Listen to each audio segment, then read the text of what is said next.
A very good morning to all of you. Once again, welcome to the teaching class of Department of Urology, Savai Mansingh Medical College, Jaipur. Today we have a presentation on urinary incontinence in males. And this would be presented by our resident, Dr. Abhishek, and would be moderated by our faculty, Dr. R.D. Sahu. So I would request Abhishek to kindly share his presentation.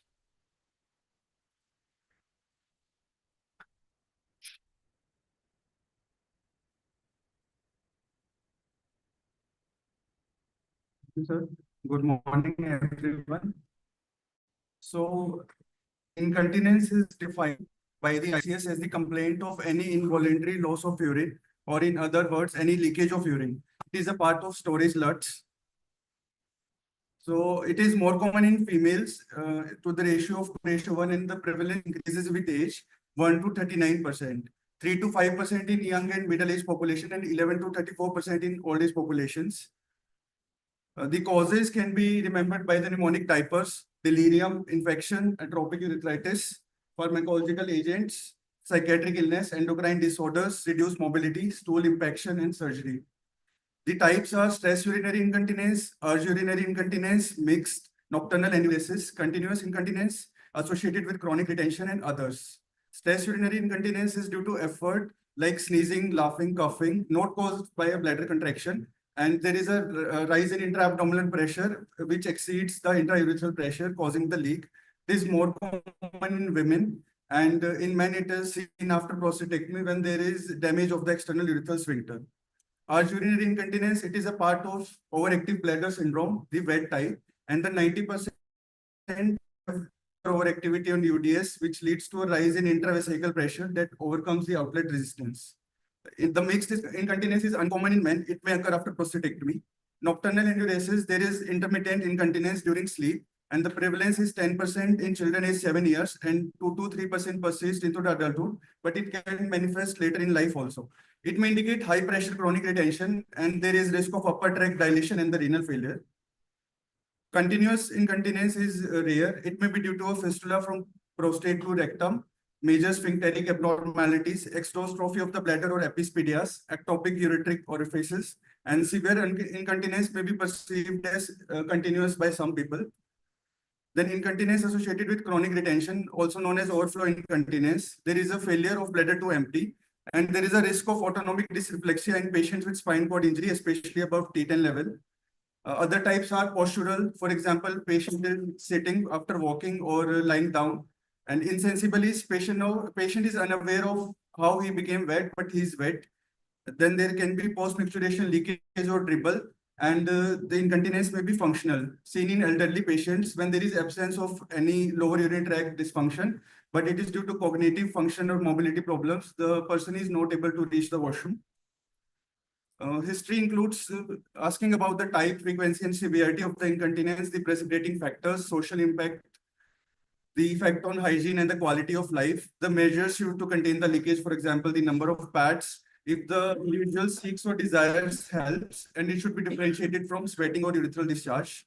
Examination includes abdominal examination to look for scars, masses, distended bladders or hernias, external genitalia for meatus and foreskin, DRE to assess the prostate to see if there is any prostatitis, and pelvic squeeze to assess the strength of the pelvic floor, anal tone sensation, lower limb neurological examination, orientation, and in the last, a cuff test to assess for stress incontinence. First line investigations include urine analysis, and if there is any abnormality, we can go for microscopy, culture, cytology, flexible cystoscopy, or sonography. The pad testing is done. It is seen that the weight is a better measure compared from number. The mild is defined as 200 grams per day, moderate is 200 to 400, and severe is more than 400. Then bladder diary is very important tool. It tells about the average and maximum voided volume, and thus the bladder capacity. We can assess the nocturnal polyuria, any urgency. The entry should be representative of patients' day-to-day lifestyles, like including the weekends.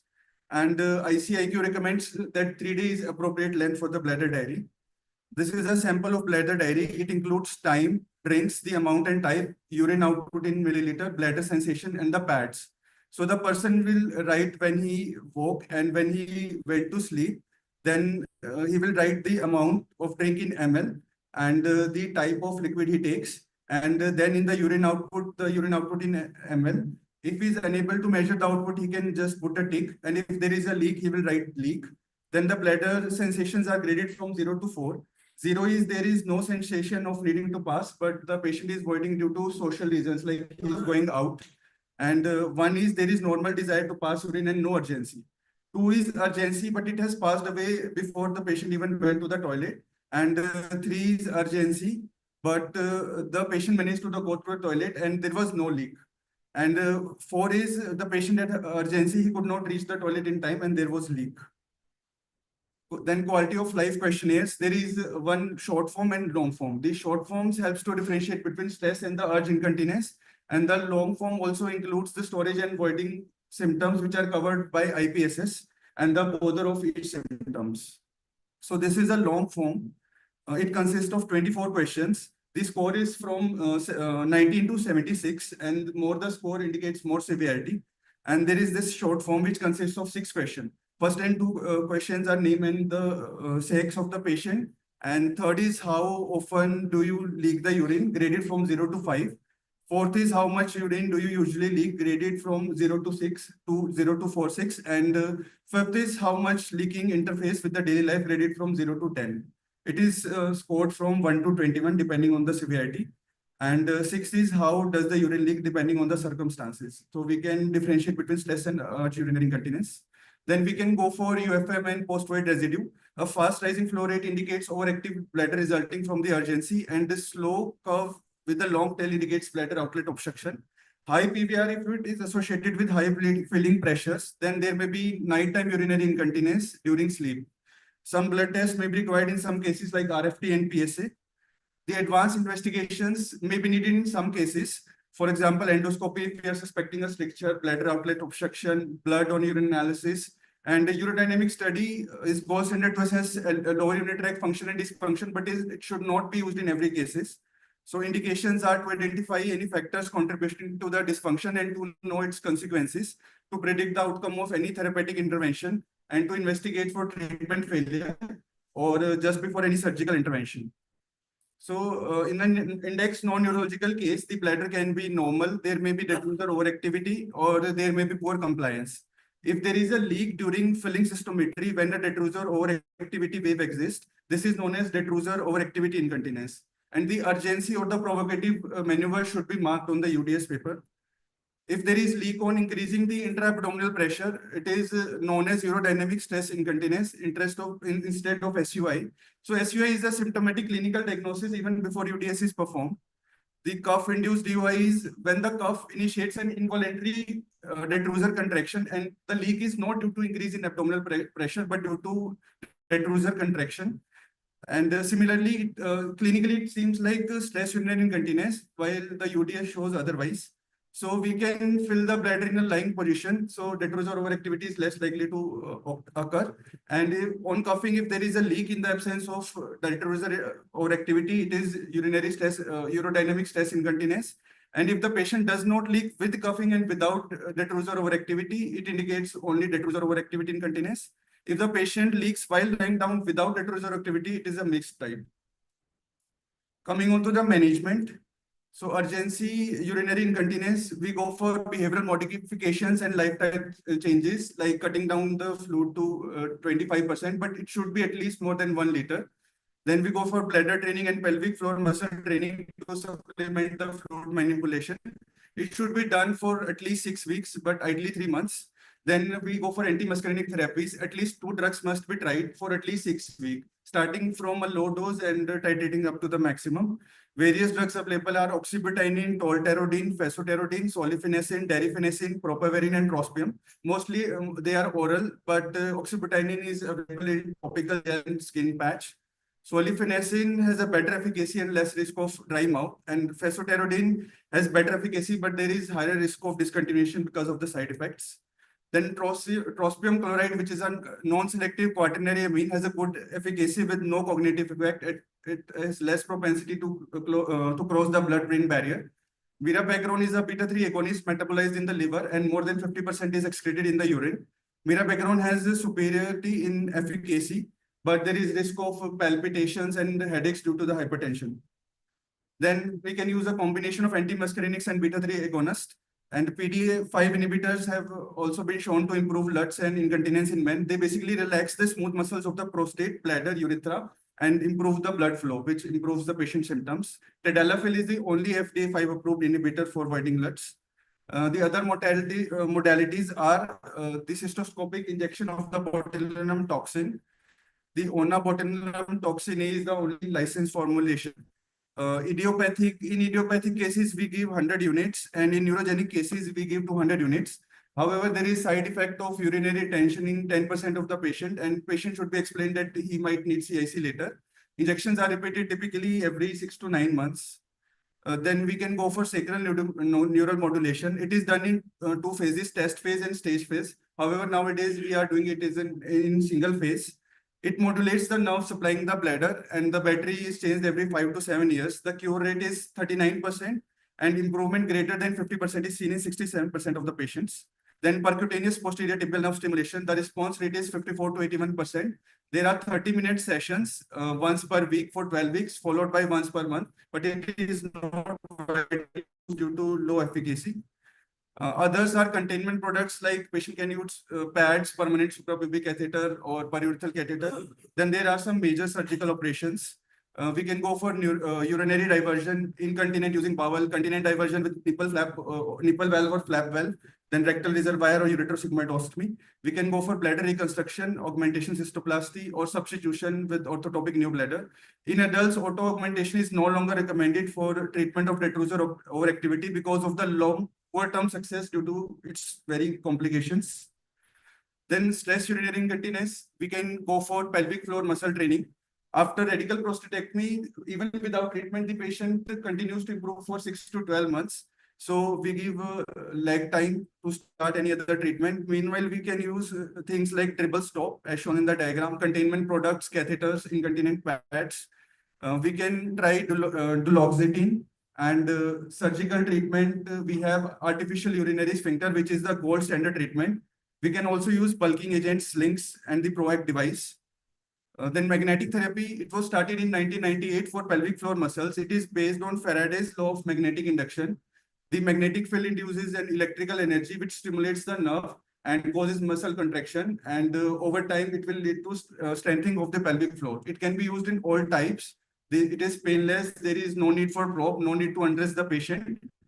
In urinary incontinence, on stimulation of afferent pudendal nerves, it will inhibit the detrusor muscle through the center reflexes, and it also stimulates the efferent nerves, which leads to strengthening of the pelvic floor and the sphincters via guarding reflex. Current recommendation, however, advise against treating it with treating the incontinence with the magnetic stimulation. Then there is this device, MCELA. In 30 minutes, it delivers 11,000 contractions, which enhances the blood flow and neuromuscular control. It aids the pelvic floor in regaining power and functionality. It is being used in erectile dysfunction and premature ejaculation also. Then we can go for bulking agents. They enhance the coaptation of the sphincters, but they have inferior results, so not used commonly. Then we can go for slings, which have good efficacy with acceptable morbidity, and it can be placed by transobturator or retropubic approach. Then we can use advanced male sling. It is a polypropylene mesh that is placed via the transobturator approach, and the cure rates are 9 to 63%. The Argus system, the success is 58%, and the readjustment rates are up to 41%. Then there is Remix system, the success rate is 36 to 70%, and there is 21% failure rate. These are the various slings available across the world. Advanced XP, Virtue, iStop, Toms, all these have fixed mesh. Then there is Argus, Argus T, Remix, and Atoms. These have the adjustable mesh. Then the most commonly used version is Atoms, the adjustable transobturator male sling. There is an inflatable soft silicone in the urethra and titanium port placed in the lower abdomen or scrotum. The cure rates are 60.5% with multiple system adjustments, and the explantation rate is 27.7%.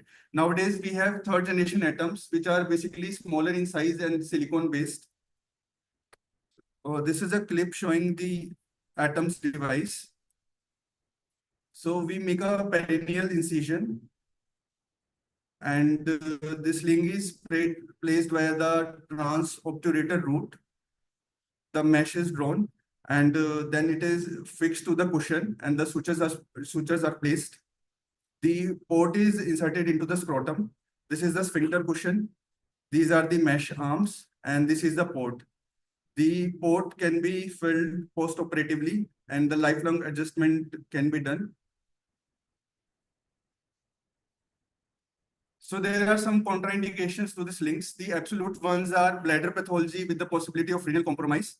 And if there is a compromised urethral tissue integrity or bladder neck, which may require surgery, unresolved obstructions like stricture, untreated urinary tract infections.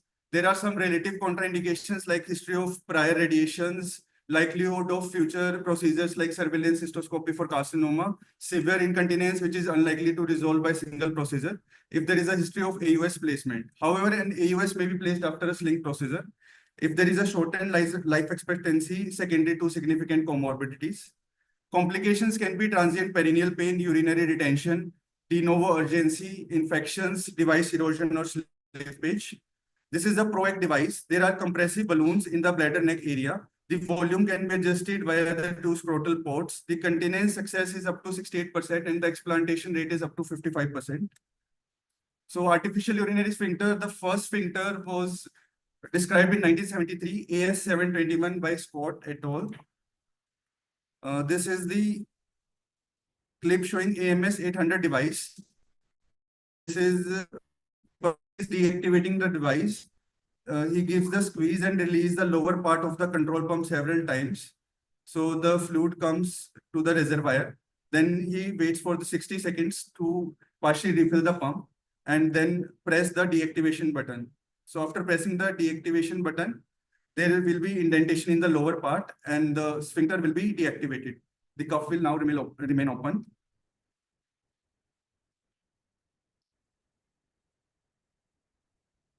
So activating the AMS 800, we just press the tubings by the side and the fluid will be filled in the reservoir.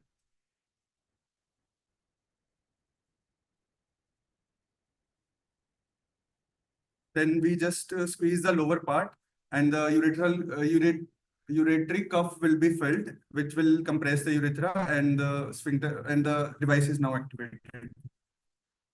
AMS 800, we can do post-operative activation without further surgery. The mechanical malfunction and erosion rates are less than 5%. We use an antibiotic inhibizone, which is a combination of rifampicin and minocycline to treat the device. However, it does not cover the balloon part. There is more than 80% patient satisfaction, and the continence rates are 56 and 55% in primary and secondary cases. Other devices are Zephyr device. There is no remote reservoir balloon, and there is adjustable inflatable cuff. The cuff is one size and can be adjusted after healing period postoperatively. Then there is Victo and Victo Plus device, which is based on old device flow secure. There is an inflatable urethral cuff. There is a pressure regulating balloon and a scrotal port. Then there is Victo Plus, which also has a stress balloon in the pre-peritoneal area so that the pressure can, increased abdominal pressure can be transmitted to the cuff. Then there is Artus, newer devices, the Artus device, which has adjustable urethral cuff and it is controlled remotely. If we press the button, then the device will be activated. Then other newer device, BRSL-AS, based in Brazil. There is an additional reservoir which is placed in the abdominal cavity with connection to the cuff so that increased pressures can be transmitted. However, these are newer devices not commonly used. Then rehabilitation after surgery, we go for pelvic floor muscle training, especially in cases where patient has had the previous TURP surgeries, preoperative abnormalities, higher clinical stages of the tumor. The American gynecologist Arnold Kegel in 1948 gave the Kegel exercises and successfully treated women with stress urinary incontinence. So for rehabilitation, we introduce the patient to the anatomy and function of the pelvic floor. It can be done with or without biofeedback. And if there are inadequate muscle contraction, the patient is taught by inserting an anal probe and giving electrical stimulations. 90 contractions are given per day and any of the three positions, sitting, supine or standing. And they should be integrated in the daily activities, which will achieve the continence rate of 95%. Full potential is if it is under the supervision of a physiotherapist supported by applications. Then mixed incontinence, we treat the most bothersome symptom first. Diagnosis is difficult even on UDS. if especially if the urge part is predominant. Initial treatment is treating the detrusor overactivity with antimuscarinic. We can also go for Botox and sacral neuromodulation, and Then we repeat the UDS to determine the stress component.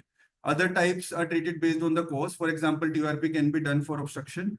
Enuresis, patient with high pressure chronic retention causing nocturnal enuresis, we categorize the patient followed by surgery. And if there is no residual urine and it might be related to overactive bladder, then we give antimuscarinic and desmopressin. If the patient has had neobladder after cystoprostatectomy, there may be relaxation of the pelvic floor, especially during the night, which may cause leak. The management remains conservative.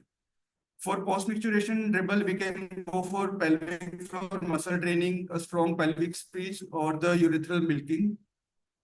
So the management of incontinence in men, the history might be there may be post-micturition dribble, incontinence on exertion, usually after surgery, incontinence with mixed system, symptoms, and urgency with or without incontinence. And if it is complicated, it may be associated with pain, hematuria, recurrent infection, irradiation, and pelvic surgery. So they should undergo specialized management. In other symptoms, we go for clinical assessment like general assessment, assessing the symptoms, bladder, diary, quality of life. And first of all, in the management, if there is post-micturition dribble, we go for urethral milking, pelvic floor muscle contraction. And in the incontinence, we discuss the treatment with the patient. We can go for lifestyle intervention, pelvic floor training with or without biofeedbacks, then antimuscarinics, alpha blocker if there is bladder outlet obstruction.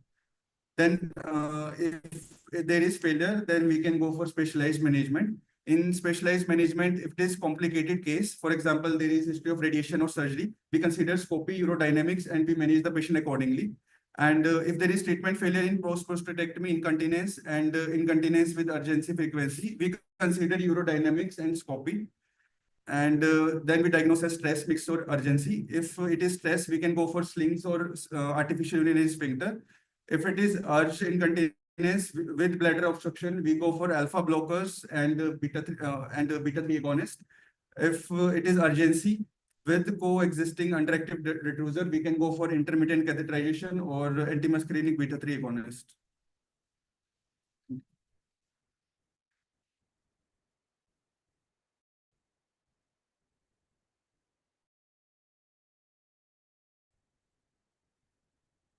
Yeah. Thank you, Abhishek. That, I think, very nice presentation on urinary incontinence in males. So again, I would request my residents, all residents who have joined us today, and faculty to give their suggestions, comments if they want to. In the meantime, I would just briefly summarize the presentation, which will be followed by then FAQs, right? As usual. So we all know that urinary incontinence in males could be due to various reasons. As he described, it could be urge incontinence. It could be stress urinary incontinence, mixed incontinence. It could be overflow incontinence. And it could be a post-void dribble, which is typical in males. And then it could be a functional incontinence. When we talk about urinary incontinence, we think that it's usually happens in females, right? So stress urinary incontinence and urge incontinence, they do happen in females who are middle-aged, particularly when we talk about stress incontinence. But the statistics say that urinary incontinence is more after 65 years of age, right? So urge incontinence is happening more in males at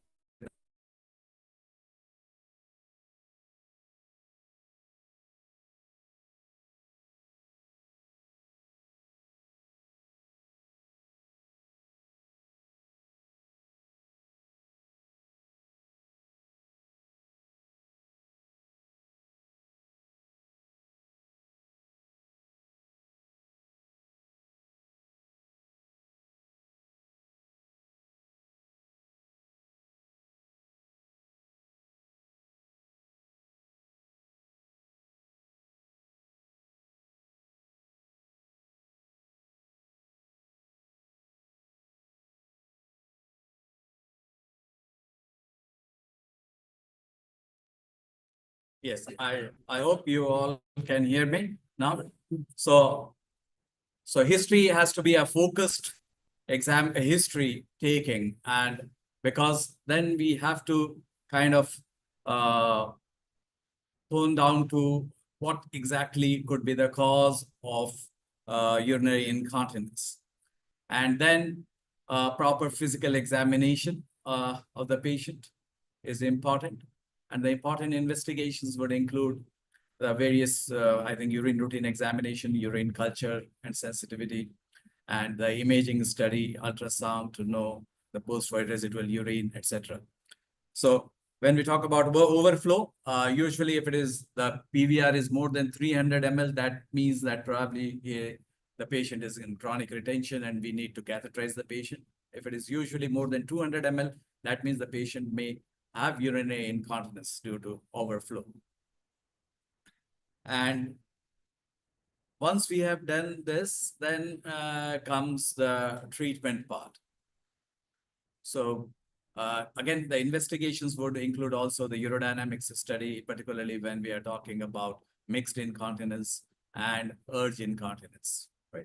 So pure stress incontinence may not require urodynamic study in every patient, but patients of lower urinary tract symptoms with incontinence may require urodynamics to know whether this bladder outlet obstruction or lower urinary tract symptoms is causing urinary incontinence.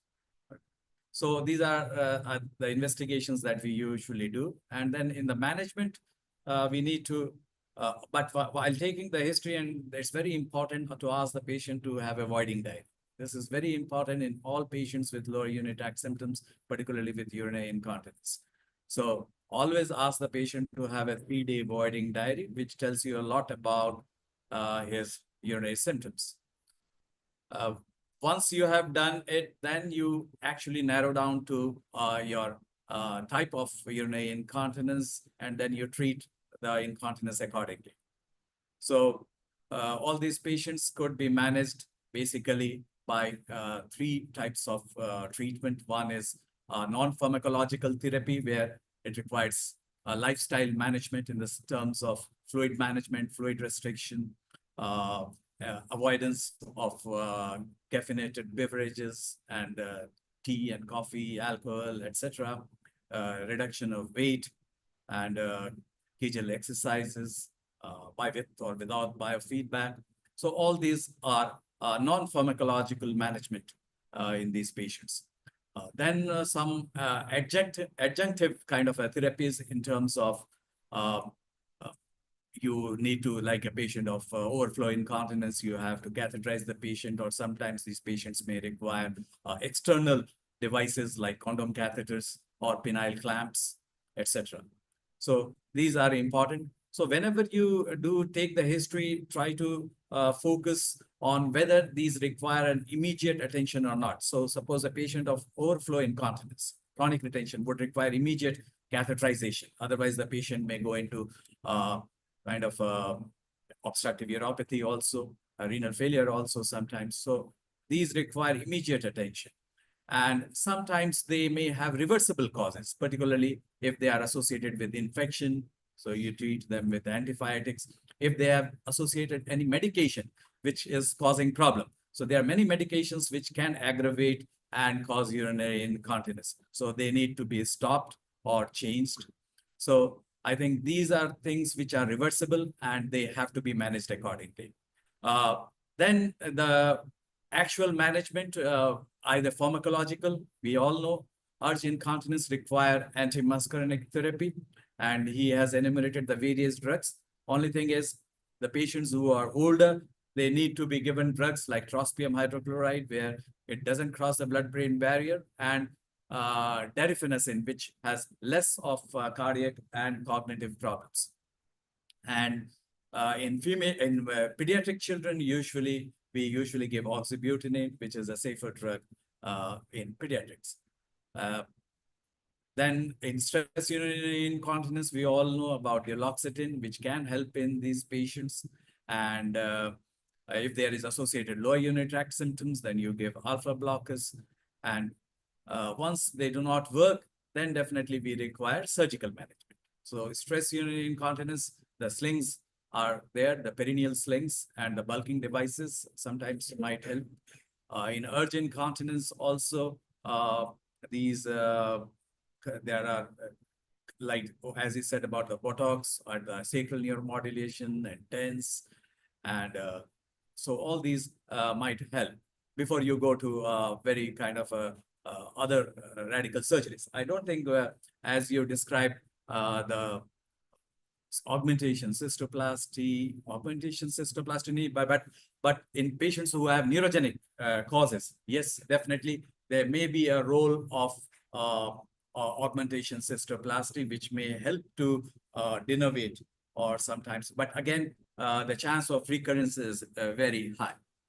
So urinary diversion would be a very extreme step in patients of urinary incontinence. There are various other measures that you can take before doing that kind of a radical surgery. And then the perineal slings, as he describes, atoms is probably the most popular one. And then lastly, the artificial urinary sphincter. He described a lot of those artificial urinary sphincters. And I think, yes, artificial urinary sphincter is important. The patients who have total incontinence, particularly after radical prostatectomy or TURP, where these measures do not help. I think rehab is again a very important part. You have to rehab these patients, particularly after radical prostatectomy and even after TURP sometimes, which would help these patients. I think that was in brief about urinary incontinence in males. Dr. Nachi, would you like to make some comments? Students, residents, anything, any query, any suggestion? And those who have joined us, if they have anything to say, please raise your hand, then we can just unmute you. Otherwise, we will go to the MCQs. Yes, go ahead.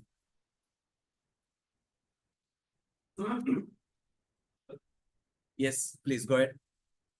Post-TURP urinary incontinence, we should first, how much time we should wait for conservative treatment with the entry, and what should be the investigation which would be going to any certificate? Okay, so again, Urodynamics is required in that case or not? Because for many times it can be possible to more activity. We need to know that, and how much time we should wait for the conservative treatment. So yes, the question is post-TURP incontinence. How long should you wait? And what are the different measures that you can take? Yes, post-TURP, you can have stress urinary incontinence. You can have urge incontinence, as you said, due to detrusor overactivity. And the patient can have overflow incontinence also if the patient develops a retention. Even after TURP, which may be due to stricture, bladder neck contracture, which may be due to a hypoactive bladder, hypocontractile bladder. So all these are things that you have to take a proper history. You have to investigate what could be the cause of urinary incontinence, whether this is urge, it is stress or overflow incontinence, or it's a post-void dribble, which can also happen.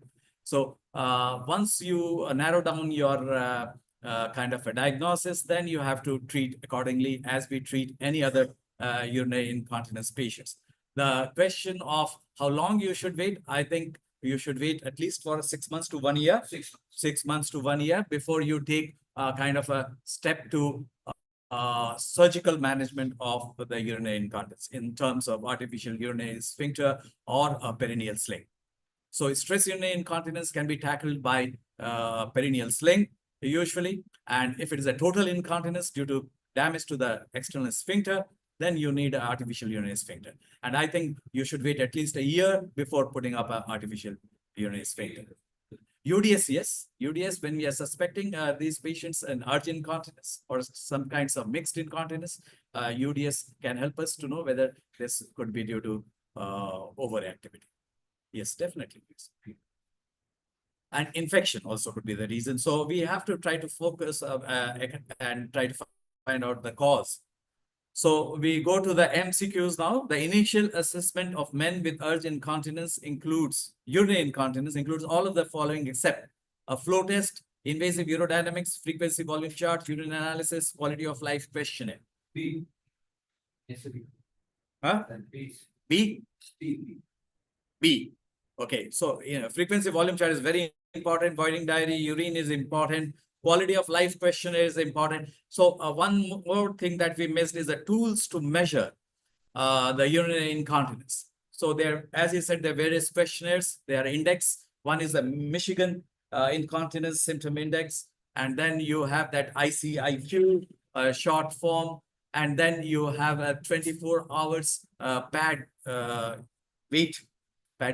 You talked about more than 200 and more than 400 being severe. That is probably for stress urinary incontinence. For urge incontinence, even a one void can cause more than 400 cc of urine coming into the pads, right? So for stress urinary incontinence, that is true. And then you have the voiding diary. So these are the tools to measure the urinary incontinence. So I think, as everybody said, invasive urodynamics should not be done in every patient of urinary incontinence. Second, which of the following is not a treatment for urgency urinary incontinence? Bladder training, pelvic floor muscle training, antimuscarinics, duloxetine, Botox. Duloxetine. So everybody knows duloxetine is used for stress urinary incontinence. Is actually a drug which is given for peripheral neuropathy, pain, associated diabetic neuropathy, etc. And it also helps in patients of stress urinary incontinence. So, and antimuscarinics are first-line treatments. If these fail, then the patients can be treated with cystoscopic intradetrusor botulinum toxin A injection. And duloxetine is a serotonin norepinephrine reuptake inhibitor that has been licensed for the treatment of stress urinary incontinence in women, but not for the treatment of urge urinary incontinence. Which of the following is not a treatment of stress urinary incontinence in men? Pelvic floor muscle training, penile clamp, antimuscarinics, male slings, artificial urinary sphincter. Antimuscarinics. Yes, antimuscarinic would not help in pure stress urinary incontinence. Artificial urinary sphincter would be a too radical thing to do, but patients who have severe stress urinary incontinence, which is also called gravitational urinary incontinence. That is, even while standing from sitting position, the patient have loss of urine because of that complete deficiency of the intrinsic sphincter. So artificial urinary sphincter may be used in those cases. So antimuscarinics are used for urge incontinence and not stress urinary incontinence. Which of the following is not measured by IPSS? Incontinence. Urgency, frequency, nocturia, incontinence training. Yes, incontinence. Absolute contraindications of male urethral slings are all except bladder pathology with the possibility of renal compromise, compromised bladder neck or urethral tissue integrity, unresolved urinary outlet obstruction such as an intractable, recurrent or untreated urethral stricture, untreated urinary tract infection, history of AUS placement. History of AUS placement. Except mention. So untreated UTI should not be, I think. Yes, unresolved UTI, that is also compromised bladder neck or urethral tissue integrity. That also probably bladder pathology, possibility of renal. Huh? Absolute contraindication जो नहीं है. Absolute contraindication. History of AUS. Why should it be an absolute history if there is a urethral? Let's see. History of AUS is a relative contraindication. May be replaced after a sling. So usually after a sling, you have to put an AUS. But after AUS putting a sling, again, if the AUS has not worked, then how can the sling work? That, again, is controversial. Right. Thank you. Thank you once again. So again, I would request my residents and faculty if you have anything else to say. Otherwise, Dr. Radi, our moderator, would like to give some remarks. No? So I thank you once again for joining us today, and I thank my residents and faculty for. So I would just like to say to all those who might have joined us today that tomorrow we are going to have a grand rounds and a teaching session with Johns Hopkins University, and those who want to join us, they are most welcome. We will put the link in the various groups. So that would be by IST timing, it would be 5:30 to 6:30 p.m. So tomorrow, Tuesday, 5:30 to 6:30 p.m. grand rounds. We will have 4 cases, 2 by John Hopkins and 2 by Department of Urology, SMS Medical College, would be presented by our residents. So thank you very much.